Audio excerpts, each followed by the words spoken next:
कापासेडा की 2 मीटिंग हुई थी। पहली नेशनल एग्जीक्यूटिव की हुई थी और अगले दिन नेशनल काउंसिल की मीटिंग थी। नेशनल काउंसिल की मीटिंग में अरविंद ने बहुत तैयारी कर रखी थी, बहुत जबरदस्त तैयारी। इवन आप अंदाजा लगा सकते हैं कि सीटिंग अरेंजमेंट तक फिक्स था।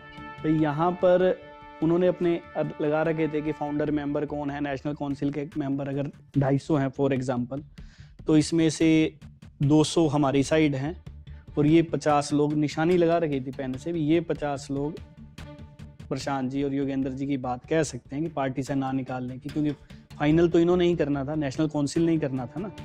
नेशनल एग्जीक्यूटिव ने तो निकाल दिया, लेकिन उस डिसीजन को पास करना नेशनल काउंसिल ने था। तो ये लोग रोड़ा डाल सकते हैं, शोर मचा सकते हैं। तो उसमें तलवार साहब का बहुत बड़ा योगदान, उसमें अरविंद का बहुत बड़ा योगदान, उसमें नवीन जय हिंद का बड़ा योगदान। उन्होंने सीटिंग अरेंजमेंट कुछ इस तरीके से कर रखे थे कि हर जो योगेंद्र के पक्ष वाला आदमी है उसके दोनों तरफ उनके दूसरे गुंडा तत्व बैठेंगे, बाउंसर टाइप जो लोग, लठैत लोग, वो बैठेंगे। अगर वो जरा सा भी उठने की कोशिश करे तो उनको बिठा दिया जाएगा, वहीं पकड़ के, दोनों बाजू पकड़ के, यहाँ दूसरे कमरे में ले जाया जाएगा। एक ऐसी तक व्यवस्था कर रखी थी, आप विश्वास करेंगे। दूसरे दिन हम गए नेशनल काउंसिल की मीटिंग में, जब अंदर जा रहे थे तब ये उन्होंने, उसके पहले उन्होंने ऑफिस के अंदर, और ये नीरज वगैरह जो ऑफिस में थे उन्होंने बताया था कि इन्होंने रात को सारे पोस्टर्स लगा दिए थे, योगेंद्र हाय है, प्रशांत हाय है, ये सारे प्रिंट करके रखे थे।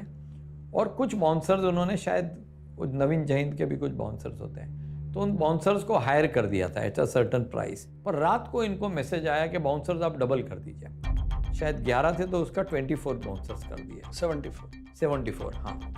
तो बाउंसर्स तो सारे तैयार थे, पूरा स्क्रिप्ट बना हुआ था, it was everything was orchestrated. जो लोग शोर करने वाले थे, जैसे रमजान चौधरी थे हमारे, वो शुरू से थोड़े दबंग किस्म के आदमी हैं, मेवात से बिलोंग करते हैं।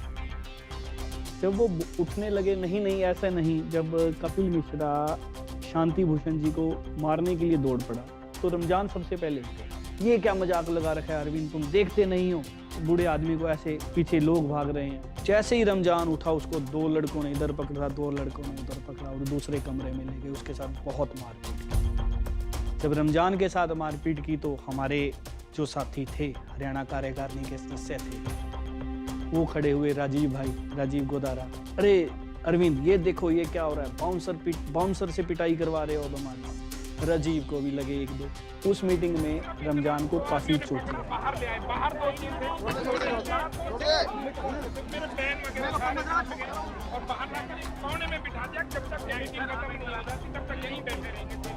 और ऐसे 3-4 साथी थे जिनको लगे ऐसी चोटें लगी और बाउंसरों से पिटवाया गया। और पूरा मैनिपुलेट देखो किस तरीके से किया था।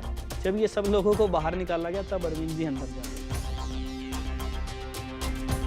Bye this time I had given up कि इस पार्टी में अब कुछ नहीं होने वाला है। जो पार्टी बाउंसर्स लेके आती है, जो पार्टी इस तरह से करती है, कुछ होगा नहीं। But I wanted to do the final rights. तो मैं भी थोड़ी देर में बाथरूम जाता था, वहाँ 4-4 बाउंसर पीछे आते थे मैं भी मजे मारता था। फिर वहाँ पे वो पूरा ऑर्केस्ट्रेटेड था। अरविंद ने स्पीच दे के निकल गए, फिर इन्होंने भी कुछ लोगों को तैयार किया था चिल्लाने के लिए, तो उनको पकड़ के बाहर लेके मारा। तो ये सब मेरी नज़र के सामने हुआ, आपने भी शायद देखा होगा। तो जो उन्होंने पहले ही जो लोग आए थे उनको नीचे के रूम में लेके गए और साइन करके लेके आए विदाउट अ रिजोल्यूशन, और फिर वो साइन दिखा के रिजोल्यूशन बाद में ऐड करके रिजोल्यूशन पास कर दिया कि इनको निकाला जाए। आपने अरविंद के साथ इतना काम किया है, तो एज ए पर्सन अब क्या असेसमेंट आपकी 5 सालों बाद? ये अरविंद को मैंने बहुत क्लोजली देखा है और उसके अंदर बहुत गजब की क्वालिटीज़ हैं। उसके अंदर एक त्याग है, उसके अंदर एक काम करने की शक्ति है, उसके अंदर एक डिटर्मिनेशन है।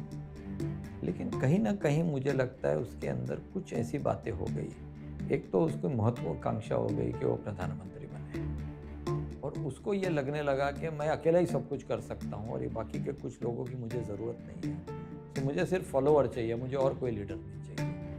और अहंकार आ गया कि मैं ही सब जानता हूँ और कोई नहीं जानता है। और सबसे जो वर्स्ट है कि उनको रेबल राउजर है, वो एनार्किस्ट है, उसको स्ट्रक्चर तोड़ने आता है, उसको स्ट्रक्चर बनाने नहीं आता है। तो जब वो सरकार में अंदर भी है तो वो स्ट्रक्चर को तोड़ तो सकता है, वो जाके रोड के ऊपर सो तो सकता है, लेकिन ऑफिस में रोज जाके जिस प्रकार से गवर्नेंस होनी चाहिए, बिल्कुल गवर्नेंस नहीं है। और सबसे बड़ी बात जो उसके अंदर है, वो हाइप क्रिएट करना जानता है। उसने ये हाइप क्रिएट करके इतना बड़ा आंदोलन पैदा किया।